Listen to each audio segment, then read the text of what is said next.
Bismillahirrahmanirrahim. Assalamualaikum warahmatullahi wabarakatuh. Waalaikumsalam warahmatullahi wabarakatuh. Alhamdulillahirabbil alamin. Allahumma shalli ala Muhammad wa ala ali Muhammad. Ayah, bunda, alhamdulillah hari ini agak sedikit berbeda. Saya pakai kaos, ayah hari pakai baju takwa. Ya. Tapi harapan kita tetap sama. Moga-moga kita semua menjadi orang yang bertakwa. Amin. Betul, Gitu ya. amin. Seperti biasa, kayaknya kita hari ini agak sedikit berbeda ya. Bukan seperti biasa, agak sedikit berbeda. Kita coba awali dengan doa dulu ya. Rabbana hab lana min azwajina wa dzurriyyatina qurrata a'yun waj'alna lil muttaqina imama. Amin. Nah, kita semuanya menginginkan pasangan hidup yang soleh-solehah, yang dan bisa membawa kita pada takwa. Tapi ada komanya, kita juga menginginkan anak-anak kita tumbuh berkembang menjadi sosok yang bisa menyejukkan hati kita. Iya. Ya, yang juga nanti insya Allah menjadi pemimpin bagi orang-orang yang bertakwa. Nah, ini tiap hari kita ucapkan. Nah, berarti kita membutuhkan upaya, membutuhkan perjuangan untuk mengolah jiwa mereka. Cuman masalahnya sebelum mengolah jiwa mereka, kita harus tahu nih bahan olahan yang kita mau itu diolahin seperti kayak apa. apa, Betul gitu ya. Jadi kita harus memahami lebih dalam anak kita sebagai manusia. Itu sama juga dengan kita punya potensi yang Allah ciptakan di dalam diri seorang manusia itu. Jadi ada dua potensi. Yang pertama namanya potensi hidup, ya, kokotul hayawiyah. Yang kedua potensi akal. Nah, kita akan mulai dulu dari potensi hidup ini. Jadi apa itu potensi hidup? Di sana ada namanya kebutuhan fisik, al-hajah, al-udhawiyah. Kemudian yang kedua ada naluri atau ghorizah. Nah, coba kita lebih dalam ngobrol seputar ini. Apa itu hajah udhawiyah? Apa itu naluri gitu.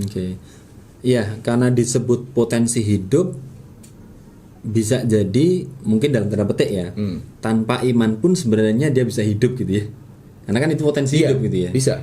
Bahkan karena ini potensi hidup, asal naluri kemudian kebutuhan fisik ini semua terpenuhi, ya dia hidup gitu. Iya, betul. Hewan itu punya kebutuhan fisik, naluri, dia bisa hidup gitu. Ya, betul. Ini sebelum kita bahas tentang akal. Tentang akal, baik. Nah, kalau kita bicara masalah kebutuhan fisik, ya kita tahu manusia itu ya bisa lapar gitu ya. Manusia itu bisa ngantuk gitu ya. Manusia itu bisa haus juga. Manusia itu pengen buang air juga segala macam. Dan kalau kita lihat karakteristik kebutuhan hidup ini ternyata kebutuhan fisik ya. Kebutuhan fisik ini pertama munculnya dari dalam.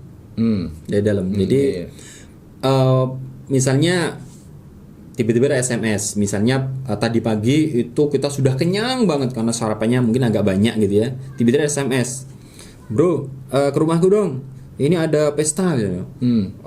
Ada sate segala pokoknya di foto WA-nya, komplit. Tapi posisi kita dalam kondisi kenyang. Ketika kita datang ke sana, apakah kemudian kita tiba-tiba lapar? Kan enggak juga. Paling strategi saya bawa rantang gitu.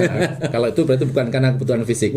Karena sudah ada unsur yang Nah, kalau misalnya kita ke belakang, kan kita tidak kemudian ketika kita pergi ke toilet gitu ya, habis dari toilet, habis misalnya buang air gitu ya, ketika keluar lihat WC baru. Kayaknya kok saya pengen pipis lagi. Kan kira-kira WC-nya baru. Nah, artinya bahwa kebutuhan ini muncul dari dalam. Iya. Dan itu terkait dengan bagaimana keberlangsungan fisiknya, pertumbuhan fisiknya. Jadi anak itu butuh makan, kemudian butuh mengeluarkan kotoran, itu juga kebutuhan fisik. Kemudian dia butuh olahraga. Nah, kita kalau nggak olahraga atau manusia kalau nggak olahraga, itu bisa rusak fisiknya. Mungkin ada yang mengatakan saya nggak olahraga nggak apa-apa. Ya minimal dia bergerak. Ya, bergerak, betul. Kalau nggak percaya coba kakinya diluruskan, kasih kayu gitu seminggu saja. Wah, mungkin begitu dilepas seminggu dia nggak bisa nekuk rusak fisiknya. Itu kebutuhan fisik. Jadi muncul dari dalam tanpa harus ada rangsang dari luar. Dan kebutuhannya mutlak dipenuhi. Ya, kalau nggak dipenuhi bisa mengancam jiwa itu. Ya, mungkin cacat atau terancam jiwanya. Betul. Nah, nanti kalau kita kaitkan dengan anak-anak, berarti ketika anak-anak ada masalah, misalnya nangis gitu ya, kita bisa mendeteksi nih. Ini karena lapar, karena haus, karena yang lain. Nah, mungkin yang lain kita bahas dulu tentang naluri tadi Yang naluri atau ghorizah dalam bahasa kitabnya ya. Nah, anak kita atau kita sebagai manusia itu punya naluri. Ada naluri bakok namanya, Iya. naluri ekstensi diri. Mempertahankan diri. Ya, yang kedua ada naluri nau. Warizah nau. Warizah nau ini naluri untuk melestarikan keturunan jenis manusia. Iya. Kemudian yang ketiga ada naluri tadayun. Tadayun. Naluri beragama. Naluri mengagungkan sesuatu. Jadi manusia itu merasa harus mengagungkan sesuatu yang itu maha segalanya di atas kemampuan manusia. Nah, 3 naluri itu ada dalam diri manusia. Nah, karakternya beda dengan kebutuhan fisik. Ya, betul, betul. Kalau naluri ini itu memang munculnya dari dalam, tapi karena ada rangsang yang dari luar. Ada pemancing dulu, ada Iya. pemantik dulu gitu ya. Contoh misalnya kayak tadi yang pertama dia naluri mempertahankan diri ya. Itu mungkin kayak ular gitu ya. Kalau ditek. Nah, kira-kira begitu. Ya, kalau ular kan begitu kan. Naluri mempertahankan diri. Itu kalau Kalau nggak percaya dicoba, ya. Langsung datang ke rumah tetangga, ditapuk tetangganya. Ada mungkin responnya bisa di tetangga kita marah, bisa jadi takut. Iya. Nah, takut ataupun marah itu muncul dari Iya, itu. betul. Tergantung dia itu lemah atau kuat naluri mempertahankan dirinya. Betul. Nah, itu juga nanti bisa berlaku pada anak kita ya ketika misalnya ini naudzubillah misalnya kita marah itu anak punya respon. Dia akan takut atau malah melawan.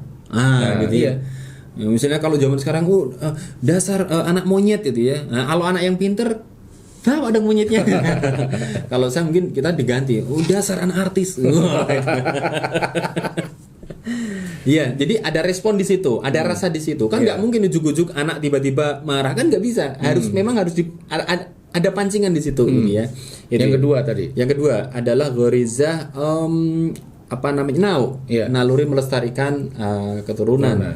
Itu kalau dalam bahasa saya pribadi itu kayak kasih sayang mungkin gitu ya. Salah satunya Iya. ada cinta, ada kasih sayang segala macam gitu ya. Dan itu ternyata juga munculnya cinta itu karena ada rangsang dari luar, ada pancingan ya. Contoh sederhana misalnya. Ada di depan kita itu ada nenek-nenek.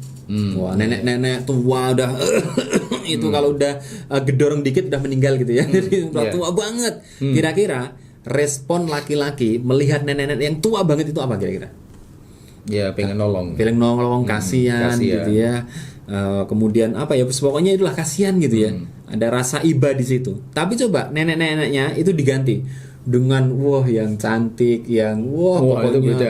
itu pasti responnya berbeda. Nah, itulah rasa. Nah, gitu ya, itulah rasa. Maka kemudian dia akan muncul karena pancingan dari luar gitu ya, berupa apapun lah gitu ya. Nah, yang terakhir tadi apa? Ghorizah tadayun ya. Naluri mensucikan sesuatu. Nah, saya jadi mikir nih, ini kan lagi trending nih orang yang mengaku nggak ada pencipta gitu ya, agama cuma konspirasi gitu ya. Sebenarnya kalau kita bawa dia dalam satu kondisi yang menjadikan dia merasa sangat kecil, itu sangat mungkin ya kemudian dia menyebut sesuatu. Mungkin dalam sekarang itu, oh my god, itu mungkin sebenarnya naluri tadayun. Gitu ya. Sekalipun dia mengaku nggak bisa dihilangkan kan. Tapi memang bisa dialihkan. Maka betul. Kalau ada orang yang nggak percaya adanya Tuhan, biasanya yang mereka agungkan untuk menyalurkan naluri ini kadangkala pemimpinnya atau tokoh pemikirnya. Mereka sangat mengagungkan sampai dibuat patung sampai ini gitu. Itu sebenarnya juga perwujudan dari naluri mensucikan sesuatu tadi dan di anak kita itu ada. Nah, nanti ketika kita bahas lebih dalam nanti terkait dengan bagaimana aplikasi ketika mendidik anak kita, kita akan bahas lagi tentang naluri ini. Nah, hari ini kita bahas tentang kerangkanya dulu. Jadi tadi kita ulang, ada kebutuhan fisik, ada akal, ada naluri, ada naluri. Nah, ini dua-duanya masuk dalam potensi hidupnya anak kita. Oke. Kalau tadi kita kaitkan dengan satu kasus, anak kita nangis gitu ya. Kita harus scan nih. Kita harus, wah ini gara-gara lapar, atau mungkin pengen dipeluk, kan itu bedakan perlakuannya. Biasanya kan? itu. Gitu. Dicek. Ini kenapa? Biasanya kalau anak-anak nangis atau mungkin tantrum, dicek dulu. Yang pertama kali ada yang sakit nggak dari dia? Secara fisik, secara deteksi sakit ada nggak? Oh, kalau nggak ada, berarti yang kedua masih di seputaran kebutuhan tadi, fisik, ya, fisik. Mungkin dia lapar. Ya. Nah, dicek tadi udah makan belum selama beberapa waktu sebelumnya. Oh, udah makan, udah kenyang kok dia. Oh, berarti ada sesuatu yang lain. Itu bukan karena fisik, betul. tapi mungkin karena naluri tadi. Naluri. Iya, betul. Cuma pengen dipeluk saja. Begitu dipeluk, atau mungkin pengen bermain saja kan itu sama. Karena dari pagi ibunya nyuci ngapa-ngapain nggak pernah diperhatikan anaknya. Jadi begitu. Maka kalau anaknya rewel ya ujung-ujungnya ke kalau nggak fisik naluri itu saja. Kalau kita paham ini gampang nanti. Nah, termasuk nanti kalau kita mau mendidik anak kita, cara komunikasi kita juga harus memainkan naluri, memainkan kebutuhan fisik juga, memainkan nanti yang mau kita bahas juga tentang akal. Nah, jadi selain manusia itu atau anak kita itu punya kebutuhan fisik, punya kebutuhan naluri tadi, berikutnya nanti ada potensi akal. Nah, ini menarik ini ya. Jadi kalau misalnya itu akal ini dihilangkan, ya sebenarnya ya gimana ya? Ya anak kita hanya hidup gitu aja, gitu ya. Tapi ternyata ada sisi lain dari manusia yang itu juga insya Allah dimiliki oleh anak-anak kita, yaitu potensi akal. Nah, bagaimana kemudian mengolah potensi ini kan, gitu kan? Iya. Nanti tentang akal mungkin kita akan bahas secara khusus ya. Secara khusus biar menarik, karena banyak hal yang perlu kita kupas terkait dengan akal. Kan sering orang tua itu berharap anaknya itu cerdas, hanya dengan ngasih kuasi omega 3, kuasi suplemen ini supaya anaknya cerdas. Tiap hari makan ikan gitu ya. Apakah pasti kemudian cerdas? Nah, nanti kita akan bahas di kesempatan lain. Yang penting kita sekarang paham dulu kerangka dasar memahami potensi anak kita itu kayak apa. Nah, kalau kita kerangkakan lagi, anak kita punya dua potensi hidup yang tadi ada naluri, ada kebutuhan fisik, kemudian ada akal yang dengan itu nanti anak kita bisa disempurnakan berpikirnya. Nah, dari sini nanti kita akan bahas apa itu akliyah dengan nafsiyah. Nah, akliyah itu bagaimana nanti kita membangun agar akalnya anak kita ini terbangun akal yang islami, pola pikirnya islami. Nah, nafsiyah itu nanti bicara masalah cara pemenuhan kebutuhan fisik, kemudian naluri itu disalurkan sesuai dengan aturan-aturan dalam Islam. Nah, itu akliyah dengan nafsiyah. Gitu. Oke, baik ayah bunda sekalian, menarik ya. Ternyata kalau kita mau mengolah ya atau membuat cemplon itu kita harus tahu bahannya. Betul. Ya telo lah gitu ya dalam bahasa Jawanya telo atau singkong.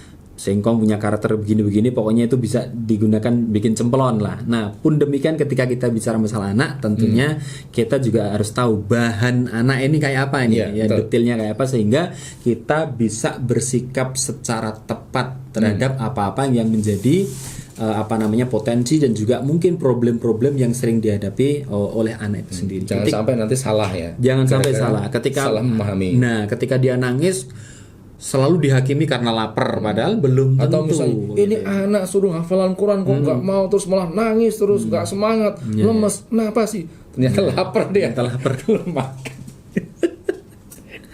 Ya, oke. Nah, ini menarik ya. Ternyata mungkin selama ini kan butuh kerangka sebenarnya tuh, butuh kerangka sehingga apa-apa menjadi pola-pola pendekatan yang mau kita rancang itu harus kita sesuaikan dengan kerangka itu. Jangan-jangan itu nggak masuk gitu loh. Nah, ini penting. Betul. Nah, insya Allah untuk dialog berikutnya, ngobrolan berikutnya di seputar dunia anak akan kita sharing lagi. Dan kita berharap nanti moga-moga acara ini lebih responsif lagi. Maksudnya apa? Moga-moga nanti ada yang bertanya, boleh komen, ada yang pengen sharing dan nggak, it's okay ya. Betul. Misalnya, Ustadz boleh nggak aku kirim video gitu ya? Mau sharing tentang problem mana? Seneng banget kita. Oh iya, seneng banget.